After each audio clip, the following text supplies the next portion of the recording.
Welcome to Nightmare Vault. The untold masterpiece. A world of true horror tale.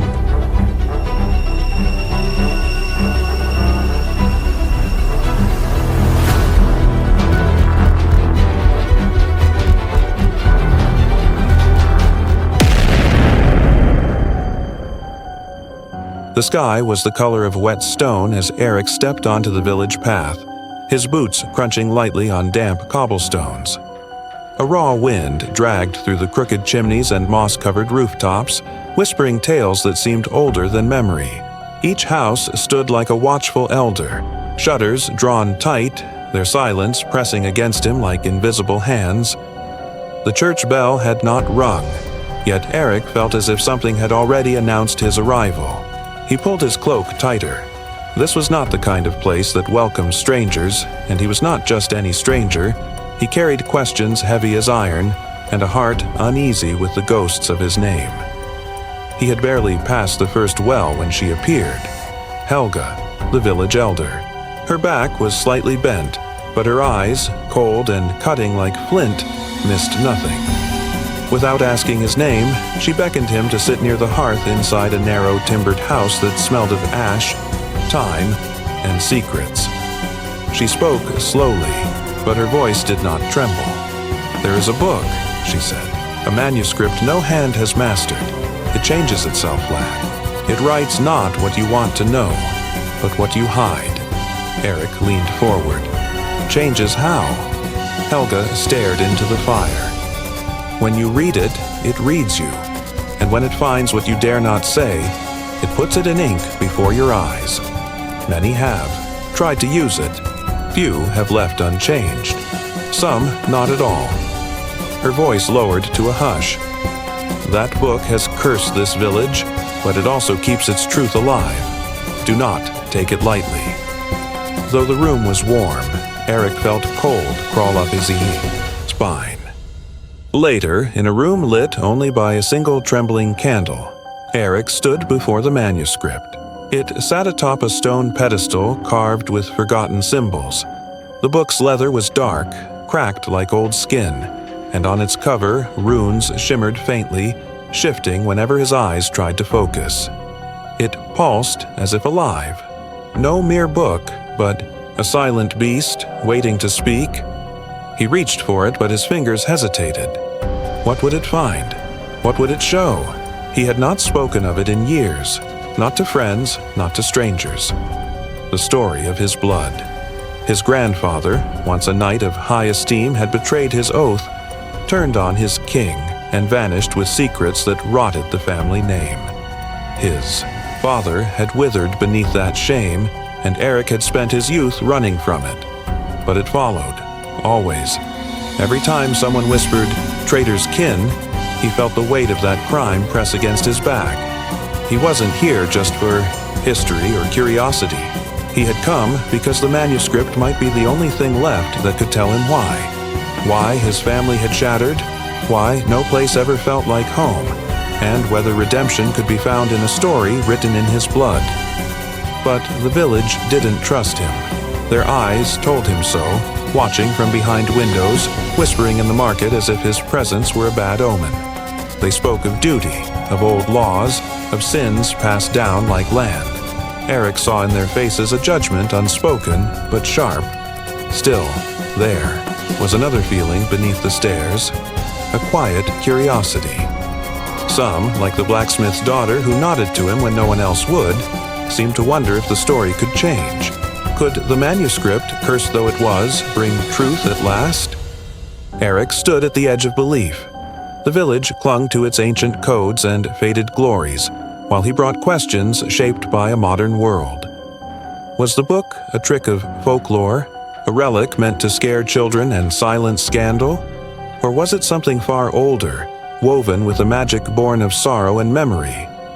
As thunder murmured across the hills and the wind picked up again, Eric opened the manuscript, and the runes began to move. The candle burned low, casting a trembling glow over the parchment as Eric sat hunched before the manuscript. its heavy spine creaking open like a coffin disturbed. As he read, the words on the page began to twist and shift before his eyes. At first, he blamed his exhaustion, but the letters swirled deliberately, rearranging themselves into tales that struck too close to his own soul. The story no longer spoke of far-off kings or nameless knights. It now told of a younger brother, betrayed and forgotten, of a family torn by ambition and silence. It showed a mother weeping over a broken oath, a father driven mad by secrets, he buried beneath stone and soil. Eric felt his breath hitch. These weren't just tales. They were fragments of his past, etched in ancient ink. The manuscript was no longer just a book. It was a mirror, and Eric could not look away. Outside, the night deepened. Cold air slithered through the cracks in the cottage walls, and beyond the window, shadows moved like smoke. The villagers did not speak, but they watched.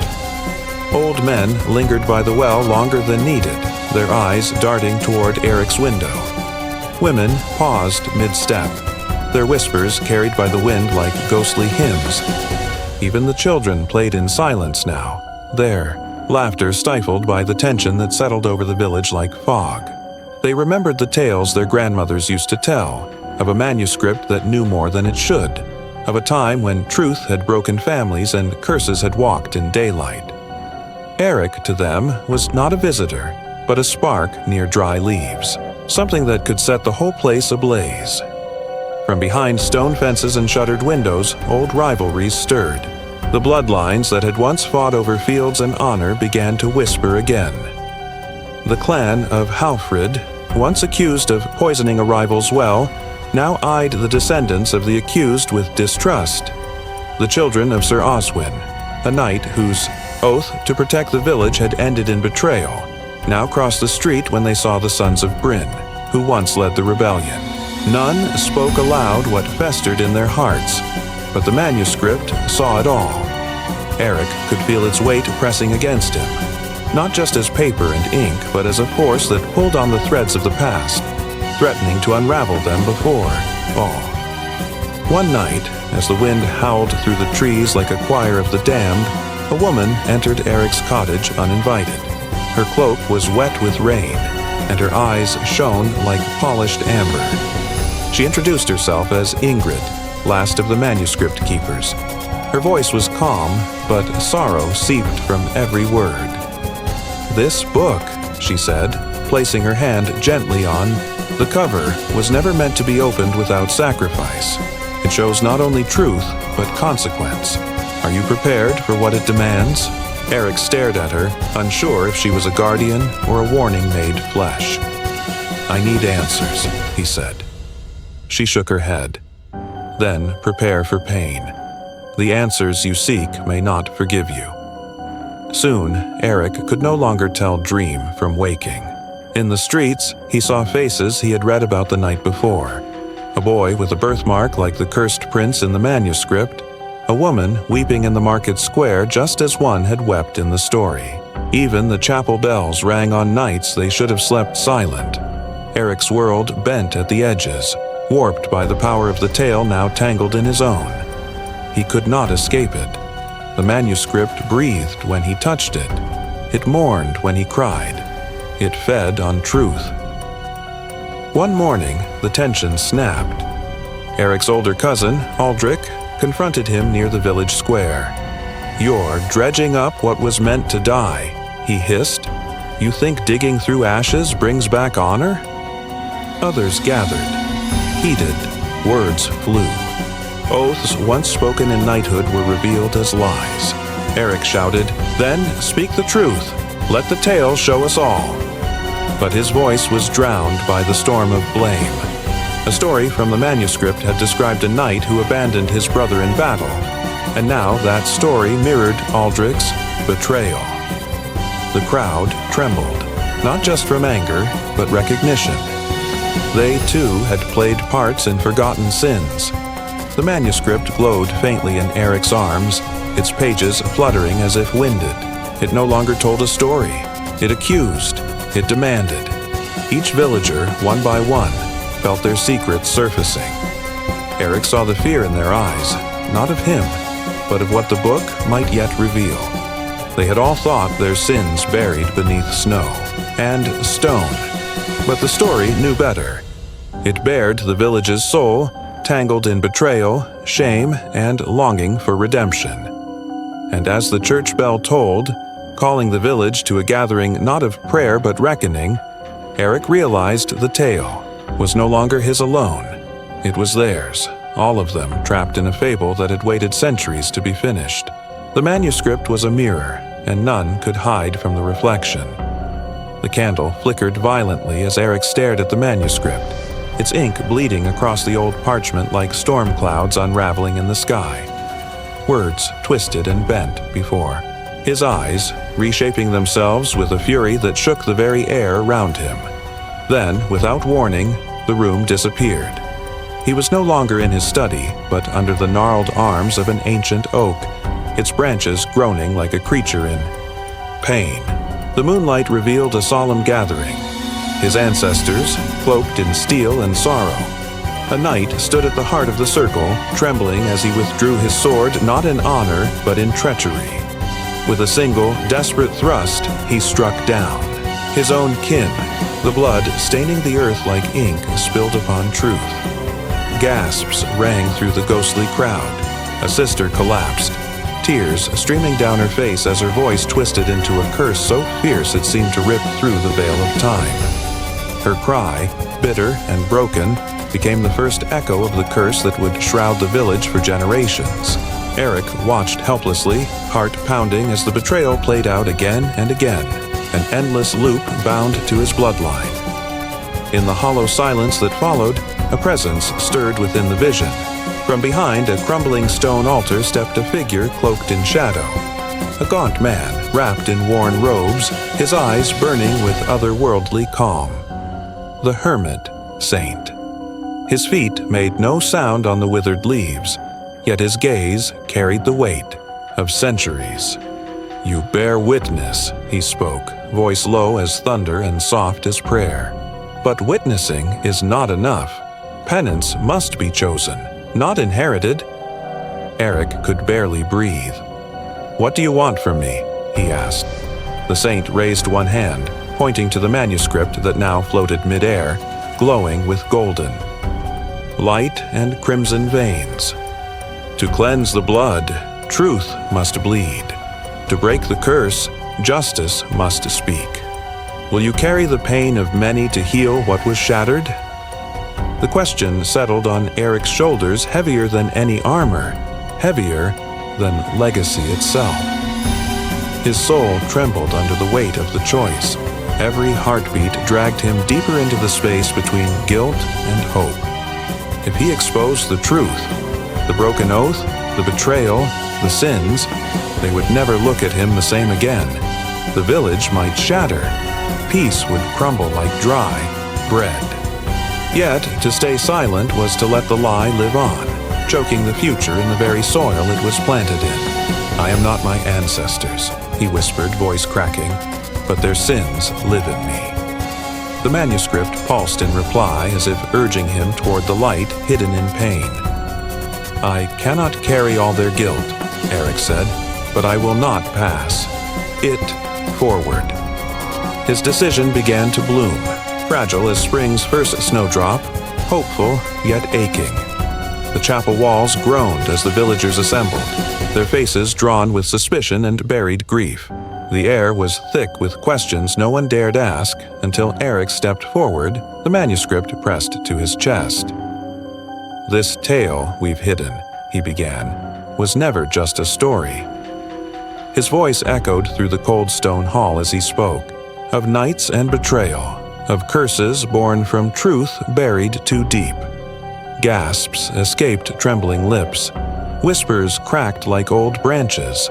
Then, as if moved by invisible hands, one stained glass window, depicting a knight kneeling before a saint, fractured. A thin line of shattered color ran like a tear through the sacred image. It was as though the chapel itself wept. Cries rose from the villagers, some in sorrow, others in rage. A mother clutched her child tighter. An old man dropped to his knees. "We knew," someone sobbed. "We always knew something was wrong." And now, it could no longer be ignored. Outside, in the night wrapped tight with silence, a low growl rippled through the mist. Eyes gleamed at the edge of the woods. The shape-shifting wolf, a shadowy creature long whispered about in fireside tales, prowled forward. Its form shimmered, neither beast nor man, fate and warning combined. It circled the chapel, watching, waiting. For some, it was a harbinger of punishment. For others, a symbol of change. Eric met its gaze through the broken glass. In that moment, he understood. This creature was not merely a threat, but a test, a spirit of reckoning born from the tale itself. Whether it would tear or guide depended on what they did next. And then the manuscript in Eric's arms began to glow once more. Its pages fluttered wildly, not with wind, but with will. The final lines wrote themselves beneath his trembling fingers. And when the last sun chose truth over silence, the curse began to break, not in fire, but in forgiveness. The ink dried before his eyes, solid and final. Eric looked out at the villagers, now silent, waiting, broken but breathing. The story had ended, but not with ruin. It ended with choice, and now the real beginning could unfold. The village square, once filled with whispers and watchful stares, now stood still as Eric took his place beneath the crumbling stone arch of the old chapel. In his hands, the ancient manuscript trembled, not with fear, but with the weight of untold truth. The villagers, old and young, pressed close, their breath shallow, their eyes searching his face. Eric looked at them not with pride, but with sorrow and resolve. His voice, raw but steady, broke the silence. This is our story, hidden for generations, soaked in shame, yet burning with the hope of release. As the words poured from his lips, the tale unfolded, of broken oaths and cursed blood, of betrayal beneath the ancient oak, of sorrow passed down like an heirloom. Murmurs rippled through the crowd, some gasping, others weeping quietly. By daring to speak what had long been buried, Eric did more than read. He broke the seal on years of silence, releasing the pain like a trapped spirit. And as he finished, a strange stillness filled the air, like the hush before a storm changes course. But the storm did not leave quietly.